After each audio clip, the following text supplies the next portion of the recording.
Hello mga guys, magandang araw po sa inyo lahat, magandang gabi. Kami po ay nagkaroon po ng celebration for kaming Erosin Town Fiesta at nagkaroon ng pagtitipon lahat ng mga batch from Holy Spirit and Cagayanusa National High School. Ito po kami nag-combine, kami po ay batch 85. So ito po, pinapakita ko po sa inyo ang aming grupo ng aming batch 1985 Cagayanusa National High School and Holy Spirit. Ito mga guys, at ayan, dalawang araw po ito na, ang dalawang gabi po namin ito gaganapin, no? So starting today and mamaya naman gabi, no? So mga guys, to iniikot ko ang kapaligiran dito po ito sa kapaligiran po ng aming auditorium ng Erosin Sorsogon, no?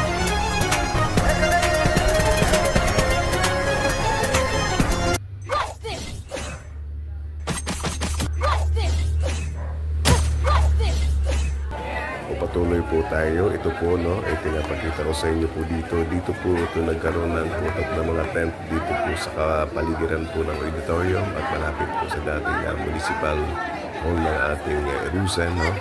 So yan mga guys, ano, pinapakita ko sa inyo tonight we have celebration. At the same time may sayawan, the plaza, at the same time lahat ng dyan magkasalita ang ating mayor na si Lilo Anciano.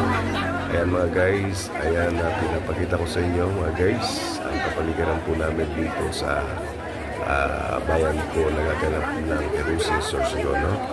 Parang at the same time parang reunion na rin ng mga batch, no? Pero we are celebration coming town fest of Erosin Sorsogon is coming 20 to 29, ano? Guys, ito po yung stage natin, no?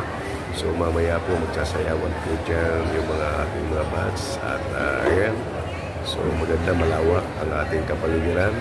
So meron po tayo dyan mamaya ng band at same time sayawan, no? So dito po yan sa labas po ng mga tent, pagandahan po yan ng mga tent at may prize po ko na yan, first prize and I think up to third prize yata ng pinakamagandang tent. So kami nandyan, no? Ayan, sa loob po yan ng municipal, no? Nakalagay.